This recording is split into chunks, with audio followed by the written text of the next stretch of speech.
I never thought my own birthday would be the night my family finally showed me how little I meant to them. When they turned my 18th into my sister's celebration, something inside me cracked. I walked out with nothing, but that's the night karma handed me a truth that changed my life forever. I woke up on my 18th birthday hoping, stupidly, that things might finally feel different. It's my day, I whispered to myself. Maybe they'll actually remember. But the second I walked downstairs, the first thing I saw was a giant pink banner, "Happy Birthday, Savoy." My stomach dropped. "Mom!" I called. Why is her name on my birthday banner? Mom didn't even look up from the cupcakes she was arranging. "Don't start, Aubrey. Chloe's friends are already on their way." "Yeah, but it's my birthday." My voice cracked. She sighed like I was exhausting her. "We didn't have time to make 2 sets of decorations. You're 18. You don't need balloons." "I didn't need an entire party," I said, "just acknowledgement." Dad walked past me, adjusting his tie. "Be helpful, not emotional, please." I stared at him. "Dad, do you even remember what today is?" He mumbled, "You know things have been hectic," and walked away. I felt like someone had punched me. Chloe came bouncing in wearing a glitter dress. "Move," she said, nudging me with her elbow. "My friends will be here any minute."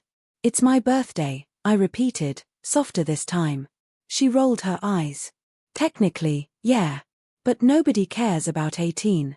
16 is the big one, and mine was ruined last year when you cried about nothing." "I cried because you told everyone I failed my math final." Chloe shrugged. "Well, you did. Can't hide the truth." Her friends arrived in a screaming wave. "Chloe," they shouted. "Happy birthday."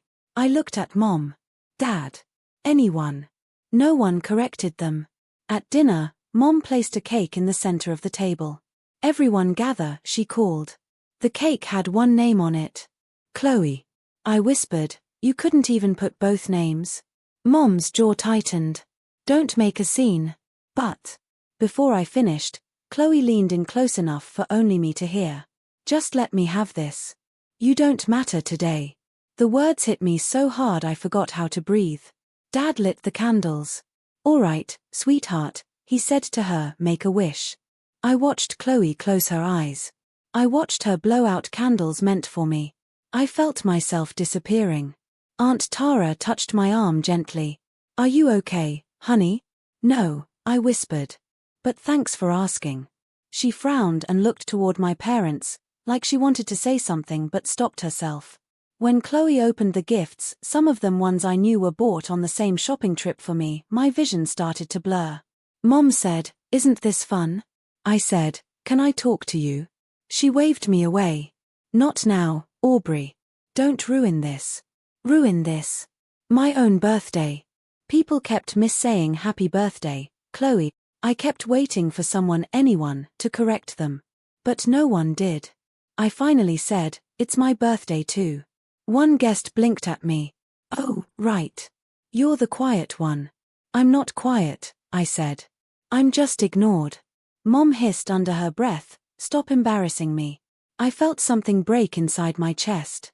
A small, fragile thing that had held on for years. I whispered, "I can't stay here." Dad snapped, "Where do you think you're going?" "Away," I said. My voice didn't shake this time. "Anywhere but here." Mom crossed her arms. "You're being dramatic." Chloe smirked. "Go ahead. Run away like you always do." I shook my head. "I'm not running. I'm leaving." She laughed. "Same thing." Aunt Tara stepped toward me. "Aubrey, wait. Let me drive you somewhere." I shook my head. "Thank you. But I need to do this alone." She looked like she wanted to argue, but she stopped. She hugged me instead. "You deserve better than this." I whispered, "I know." Mom's voice sliced through us. "Aubrey, get back inside. We're taking family photos." "No," I said.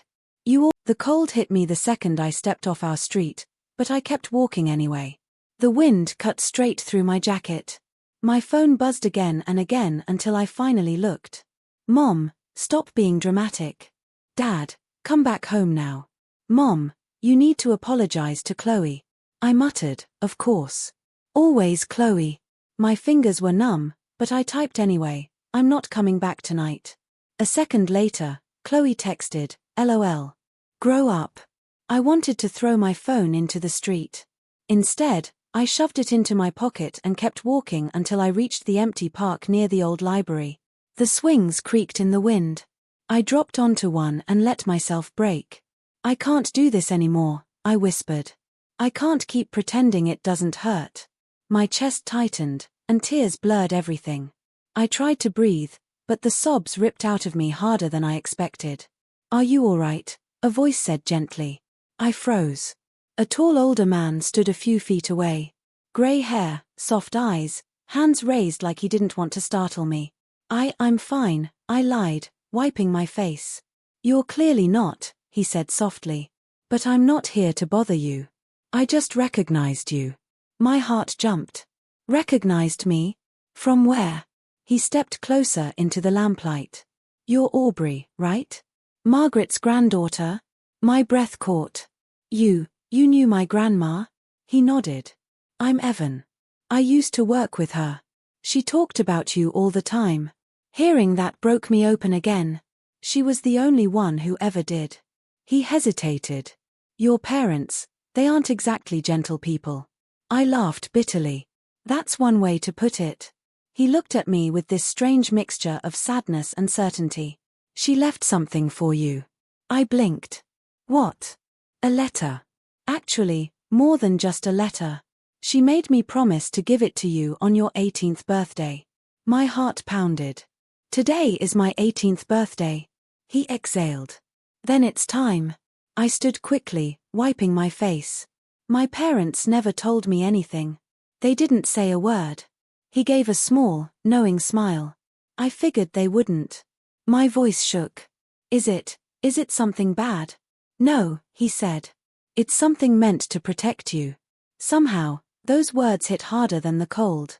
Can I see it? Of course, he said. My office is just down the street. Come with me if you feel safe. I did. For the first time that night, I actually did. We walked quietly. My tears dried on my face, but my heart wouldn't stop pounding. Inside his office, the lights were warm, the air still. He walked to a large safe in the corner. I promised her I'd keep it locked away until this day, he said as he turned the dial. She was very specific. Grandma always was, I whispered. He opened the safe and pulled out a thick envelope sealed with her handwriting, my name swirling across the front. I covered my mouth. That's really her writing. Yes, he said. She spent weeks rewriting it until it felt right. My hands shook as I opened it. Aubrey, the letter began, I know the life you've lived hasn't been fair. My vision blurred again. I know your parents make you feel small. I know they will always choose Chloe. But you are not invisible to me. You never were. A sob escaped me. Evan said quietly, take your time. I kept reading. I'm giving you the one thing they can't touch. The one place where you can finally breathe. I whispered, what is she talking about? Evan smiled softly. Keep reading. The last lines changed everything. Aubrey, you are the heir to my penthouse. It becomes yours fully on your 18th birthday. You are free now. Live your life away from those who dim your light. I stared at the words. No, this can't be real. It is, Evan said. Your grandmother made sure of it. Your parents tried to fight it, but the paperwork was airtight. My knees almost buckled. They hid this from me. Oh yes, he said gently. They never wanted you to know your worth. Evan drove in silence, the sky slowly turning pink as the sun pushed up behind the buildings. I pressed my forehead to the window, whispering, this doesn't feel real. He said, it will when you see it. I still can't believe she left me anything, I whispered. She left you everything, he corrected. My breath caught. Everything? You'll understand soon. When we pulled up to a towering glass building, my heart started racing. This place looks expensive. It is, he said gently. Your grandmother didn't think small. Inside, the lobby felt too polished for someone like me. People in suits stared as we walked past the marble front desk. I whispered, "Are you sure we're allowed in here?" Evan chuckled. "Aubrey, you own the 41st floor." My knees nearly buckled. What? He pressed the elevator button. "You'll see." The elevator rose so quickly my ears popped. When the doors slid open, warm golden light spilled into the hallway. Evan stepped aside. "Go on." My fingers trembled as I pushed open the door to the penthouse. The moment I stepped inside, the air left my lungs. Oh my God! Floor-to-ceiling windows wrapped around the entire room, the city glowing beneath us like scattered stars. Marble floors stretched across massive open space. The furniture looked untouched, elegant, like something from a magazine. "This can't be mine," I whispered. "It's too much." Evan closed the door behind us. "Your grandmother bought it after Chloe was born." I turned to him. "Why then?" "Because she saw the shift," he said. "She saw how your parents began treating you differently. She knew you'd need an escape someday." My throat tightened. "She planned this, all the way back then?" "Every detail," he said. "Your parents tried to overturn her will, but she locked everything legally.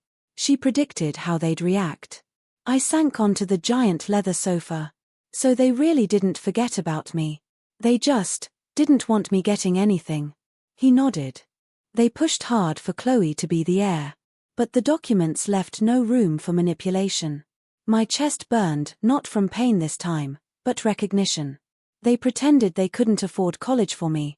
They pretended the bills were too much, while hiding this." "Yes," he said softly. "Because this wasn't theirs to take." I stood, pacing. All those years they said I was ungrateful. All those times they made me feel like a burden. I wasn't imagining it, was I? "No," he said. "You were an obstacle to everything they wanted for Chloe." I pressed a hand over my mouth. I wasn't invisible. I was inconvenient. Evan stepped closer. "But now you're free of that." I looked around again, at the windows, the light, the space that felt too big for me. "What else did she leave?" "A separate bank account," he said. "Enough to cover your expenses for a long time. And a trust fund that matured yesterday." I stared at him. "A trust fund?" He smiled. "Your grandmother believed in your future more than anyone." I dropped onto the sofa again, shaking. "This is too much.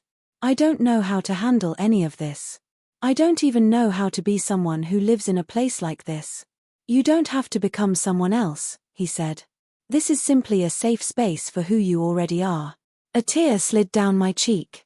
"I wish she was here." "I know," he whispered. "But she made sure her love would reach you anyway." I held the letter against my chest again. "My parents are going to lose their minds." "Yes," he said honestly. "They will." I laughed softly. "I shouldn't enjoy that as much as I do." "It's not enjoyment," he said. "It's justice." I walked toward the huge window. The city stretched endlessly, and for the first time, I didn't feel trapped inside it. I felt like I could actually belong somewhere. I whispered, "I need to talk to them." Not to get their approval. To finally tell the truth. "What will you say?" Evan asked. I inhaled slowly. "I'll tell them I know what they did. I'll tell them I finally see who they are. And then, he encouraged. I'll tell them they don't get to control me anymore." He smiled. "Your grandmother would be proud." I turned back toward him. "Can I stay here tonight?"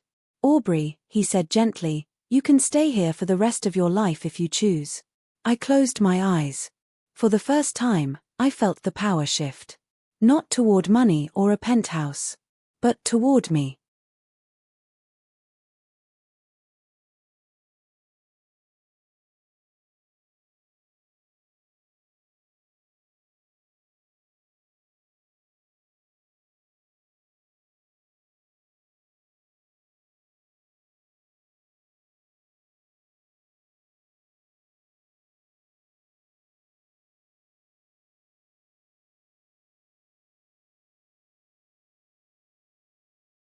I barely slept, but it didn't matter.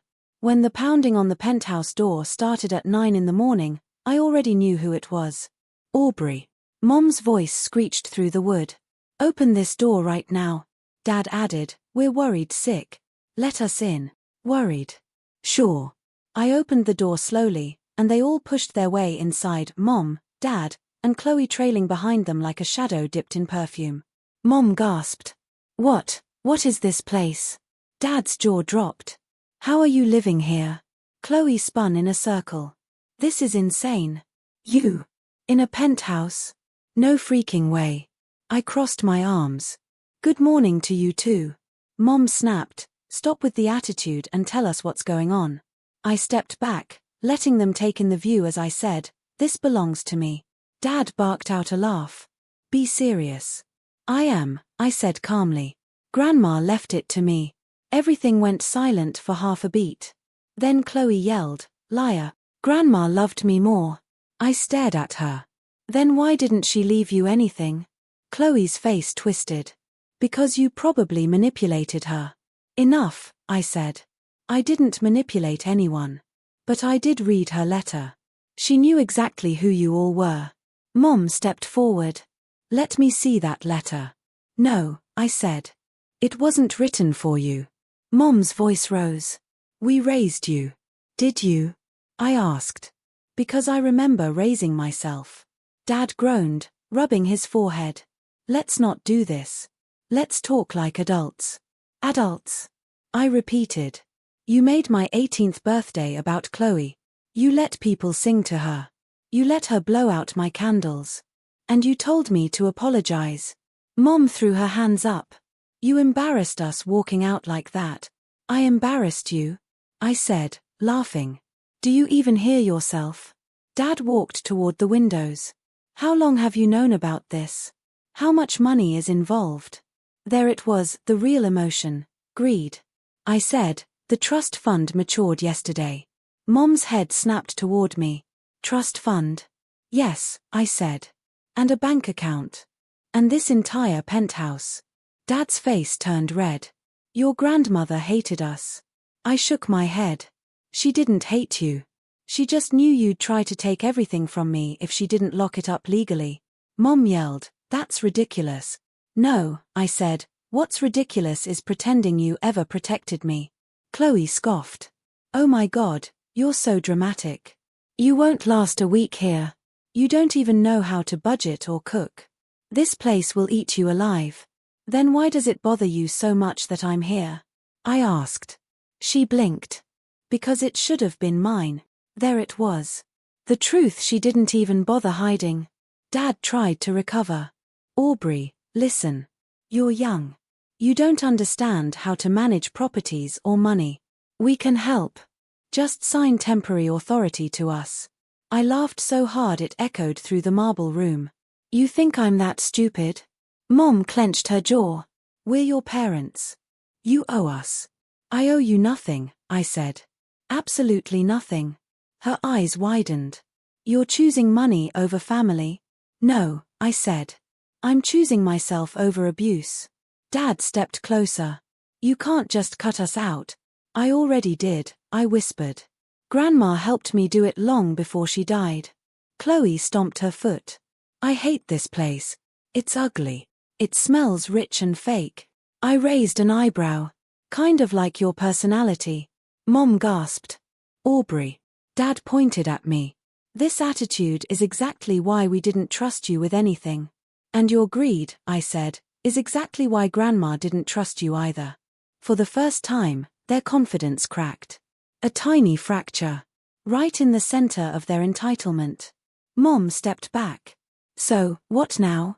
You think you're too good for us? No, I said. I think I'm finally good enough for myself. Dad muttered, this is unbelievable. Chloe whined, so we're just leaving? With nothing? I looked her dead in the eyes. Yes. Dad grabbed Mom's arm. Let's go. She'll regret this. Mom glared at me. Don't call us when you fall apart. I won't, I said